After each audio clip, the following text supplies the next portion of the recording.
한국은행 금융통화위원회가 기준금리를 0.5%포인트 인상했습니다. 빅스텝이라고 표현하기도 하죠. 이번 결정이 우리 경제에 미칠 영향, 또 주진영 전 하나투자 증권 대표님과 함께 자세하게 짚어보겠습니다. 안녕하십니까?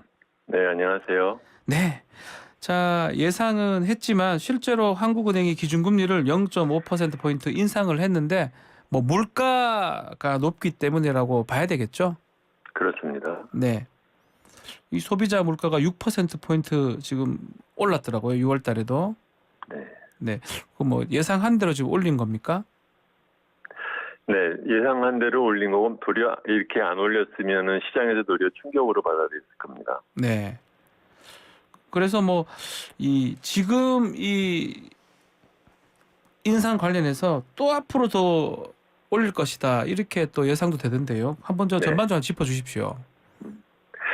요번에 금리 올린 것 같고 네. 최근 들어서 이제 뭐 언론에서는 무슨 뭐 자이언트 스텝이니 빅스텝이니 빅스텝. 예.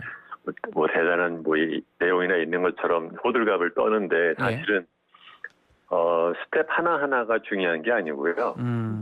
전체적으로 지금 그 뭐 외국에 있는 중앙은행이나 한국의 중앙은행에 마찬가지로 자기네들이 올리고 싶어하는 수준에 비해서 예. 너무 빨리 올리면 단기적으로 느끼는 충격이 있기 때문에 이제 중간중간에 가고 있는 중인 거거든요. 그렇기 네. 때문에 이것은 스텝이 중요한 것이 아니라 하나의 여정이라고 봐야 됩니다. 네, 그래서 그 예를 들면 뭐 요번에 그 0.5를 올렸느냐, 0.25를 올렸느냐가 중요한 게 아니고 예. 사실은 요번에 우리나라 한국은행에서도 굉장히 그전에는 하지 않았던 그 발표를 어저께 한 것인데 뭐냐면 뭐죠? 네, 요번에 2.25로 올린 것이 포인트가 아니라 앞으로 더 올릴 거다. 미리미리 준비해라라는 얘기를 상당히 자세하고 상세하게 설명을 해줬어요. 그게 더 의미가 있다고 생각을 합니다. 0.5%포인트 올린 것보다는 추가 금리 인상 시사했던 부분, 이 부분이 더 의미가 있을 것이다라고 짚어주셨는데 그러면 얼마나 더 올려야 됩니까, 금리를?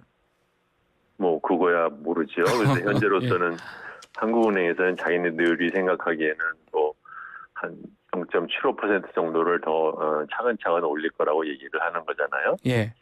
그러면서도 이제 그렇다고 해서 물가가 금방 잡히지는 않고 조금 더 오래 갈 거다. 그럼에도 불구하고 현재로서는 그 정도 올려놓고 좀 보겠다라는 얘기를 한 겁니다. 그러면 연말까지 3% 정도가 오를 수 있다. 이렇게 보시는 겁니까?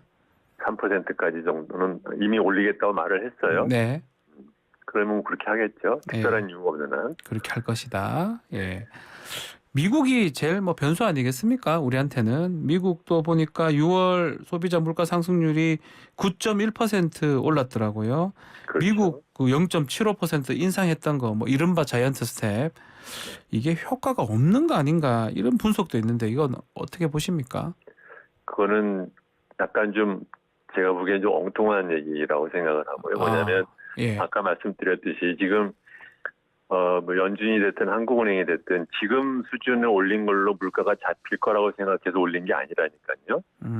더 올려야 되는데 더 올리면은 당장 한꺼번에 올리면은 놀랄까봐 천천히 올리는 것인데 지금 올리는 과정을 갖고 요거 올린 것으로 물가가 안 잡힌다고 말하는 것은 조금 그 포인트를 잘못 잡은 얘기죠. 더 많이 올려야 되는데 사실 그리고 두 번째로는 물가를 잡힐 때까지 올린다 이렇게 거꾸로 이렇게 생각하시면 돼요. 네. 그게 아니라는 그 누구도 0.75 또는 0.5 올렸다고 물가가 잡힐 거라고 생각해서 올린 게 아니에요. 더 올려야 되는데 지금 봐주는 겁니다. 봐주는 겁니까? 예. 네. 훨씬 더 많이 올려야 되는데. 네. 그러면 그 다음은 뭐가 있을까요? 제가 자꾸 뭐 용어가 좀 어색해서 그러는데 스텝 얘기한 스몰, 빅, 자이언트 그보다 더 올리는 방법도 있다는 겁니까? 아니요. 더 올리는 물론 그냥 예를 들어서 단순히 시간을 빼고 생각을 하면 더 올렸어야 되는데 그런데 이제 예를 들어서 금리를 올리면 그러면 당장 예를 들면 채권 가격이 뭐 급락을 한다든가 그렇죠.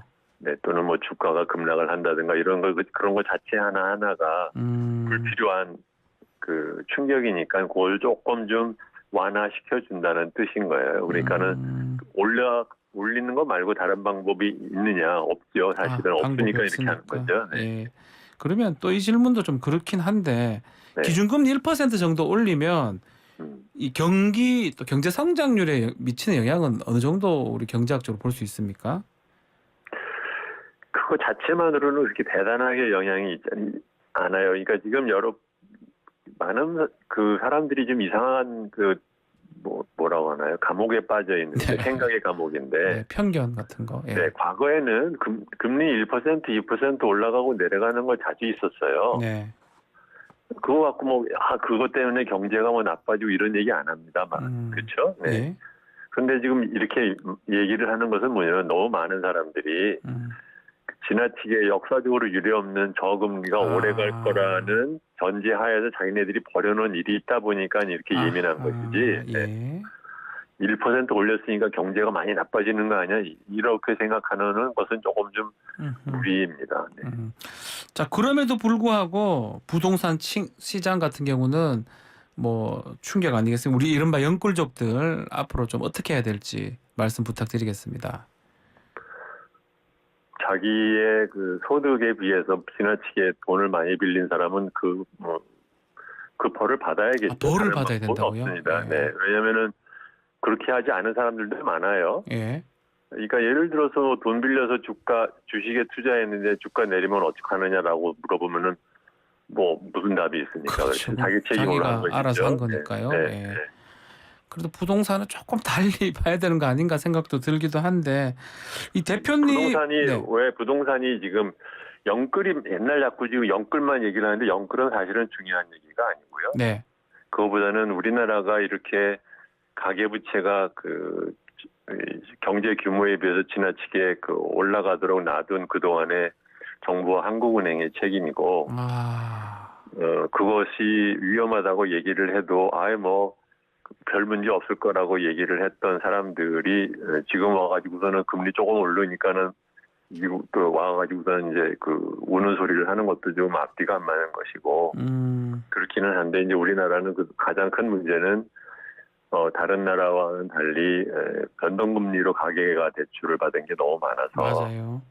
그러니까는 가계대출 비율도 높지만 금리가 연동되는 대출을 빌린 사람들이 많은 것도 큰 문제인 거죠. 그러니까는 영끌 갖고 얘기를 하지만 그 영끌은 사실은 그냥 중요한 게 아니고요. 네.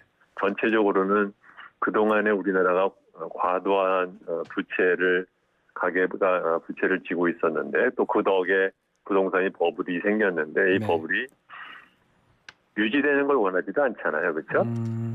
그렇다고 하면은 어느 정도는 내려오는 게 바람직하고 자연스럽죠. 네. 그러면 문재인 정부 때 금리 인상을 좀 더 강하게 했었어야 됩니까? 저는 개인적으로는 그랬어야 된다고 생각을 해요. 그다음에는 금리도 금리지만 사실은 DSR 규제를 갖고 너무 뜸을 들이고 안 하려고 했던 것이 더 심각한 문제라고 생각을 합니다. 지금 우리가 약간 조금 안타깝긴 한데 DSR 규제를 그동안 미루다면서 하다가 가계부채가 너무 커지고 부동산 가격이 너무 올라가니까 정권 말기에 가지고 DSR 규제를 그나마 조금 더 강화를 하겠다고 얘기를 했는데 그랬는데 이제 갑자기 물가가 오르고 금리가 올라가는 일이 같이 터진 거예요. 그렇죠. 예. 그러니까 규제 강화, 인플레이션, 금리 상승 다 한꺼번에 터지는 거죠 지금. 그렇죠. 예. 그러니까 지금 문제가 되는 거죠. 부동산 얘기를 좀 하면요. 대표님께서 예측을 하셨어요. 부동산 버블 터질 것이다라고 하면서 앞으로 부동산 위기는 더 심각해지고 불가피하다고 봐야 되는 겁니까? 부동산 위기는 올라간 게 위기죠. 내려가는 건 위기 아닙니다. 내려가는 괜찮다. 우리나라처럼 이러한 버블이 저는 옛날부터 버블이라고 말을 했고 이것이 대출 규제를 갖다 허술하게 했기 때문에 이렇게 된다라고 얘기를 했는데 금리를 더 낮추는 바람에 버블이 더 오래 간 것이죠. 네. 이 상태가 정상적인 게 아니에요. 그러니까 어떻게 보면 지금은 경제가 오히려 건전한 방향으로 나간다고 생각을 하는 게 맞습니다. 아하, 예. 자, 이제 5%, 0.5% 지금 올렸으니까 정부에서 뭐 기대하는 바가 있을 것 같긴 한데요. 근데 또 스태그플레이션 얘기도 나오고 혹시나 더 심각한 상황으로 가는 거 아니냐 이런 또 전망도 있습니다. 어떻게 보십니까? 더 심각한 상황이라는 게 무슨 뜻인지는 잘 모르겠는데 네. 만약에 거꾸로 생각해서 금리를 안 올렸다고 올렸다. 생각을 해보세요. 그러면은 환율 시장에서 엄청난 불안이 생길 겁니다. 그렇죠? 예. 지금 전 세계적으로 모든 나라의 통화에 대비해서 미국의 달러가 비싸지고 있어요. 그 이유가 뭘까 하냐면은 물가가 오르는데 물가를 잡기 위해서 가장 그래도 적극적으로 미국이 나설 거라고 생각하기 때문에 달러가 올라가는 면도 있는 거거든요. 예. 만약에 지금 예를 들어서 유로가 옛날에는 1.3달러를 갖고 1유로를 샀는데 지금 1달러면은 유로를 살 수가 있어요. 네.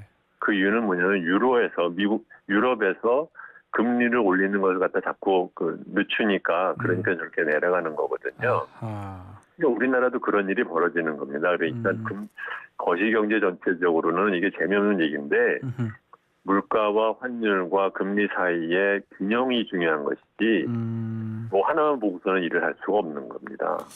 그 지금 비슷한 얘기인데 만약에 미국에서 정말 또 다시 또 금리를 또 많이 급격하게 또 자이언트 스텝으로 올리면 우리 입장에서 역전되는 상황까지 생기면 자본 유출도 되고 좀 문제가 있는 거 아닙니까? 역전 그 자체만으로 꼭 유출이 생긴다고 말을 할 수는 없고요. 네. 예, 다른 모든 것을 다 감안을 해가지고서는 움직이는 것인데 그렇기 때문에 이 얘기는 이창용 총재도 역전 자체만 볼 일은 아니고 네. 전체적인 자본시장을 봐가면서 자기네들이 결정을 하겠다고 얘기를 했어요. 그러니까 그 자체만을 갖고 얘기할 건 아니고 우리나라는 결국은 이게 많은 경우에는 이제 심리적인 문제거든요. 심리적인 그러니까 것. 예. 시장에서 한국은행의 이러한 정책에 대해서 어떻게 신뢰를 가느냐도 뭐 큰 영향을 받는 것이죠. 신뢰적인 부분도 많이 봐야 된다. 네. 자, 원달러 환율 얘기를 좀 했는데 좀 전에 1,300원대가 넘어섰습니다. 또 외환 보유고도 많이 줄고 있다고 하고요. 정부에서는 한미 통화 스와프 협정 이거 필요하다 이런 아이디어도 나오고 있는데 이런 전반적인 부분은 어떻게 보십니까? 환율 등. 예. 뭐 없는 것보다는 만약에 수합을 하면은 뭐 없는 것보다는 낫겠지만 네. 그것이 이렇게 대단하게 중요한 상황은 아니라고 생각은 해요. 왜냐하면 지금은 전체적으로 모든 나라를 상대로 천천히 지금 환율이 변하고 있어서 네.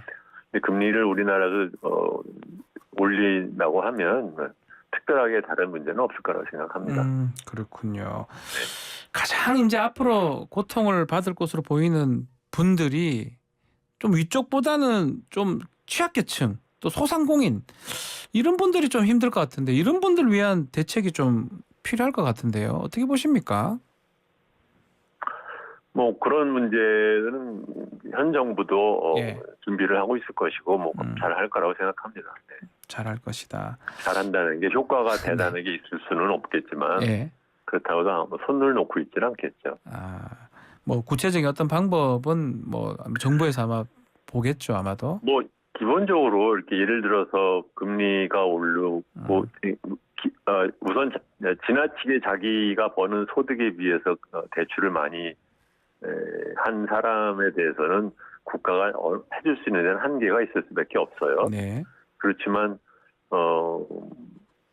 그걸 그냥 놔두면은 뭐 결국은 이제 은행권에 뭐 부실이 생기고 거기에 대한 뭐 부실을 생각하고 은행권이 어느 정도는 손해를 감수하는 수밖에 없습니다. 그게 방법일 것이다. 네. 자, 마지막으로 자 출범한 지 이제 2달 된 윤석열 정부의 경제 정책에 대해서 한번 질문을 드려보겠습니다. 뭐 MB 정부 시즌 2다 이런 얘기도 있고요. 또 여러 가지 평가들이 있는데 뭐 아직 얼마 되진 않았지만 대표님께서는 좀 어떻게 보고 계시는지요?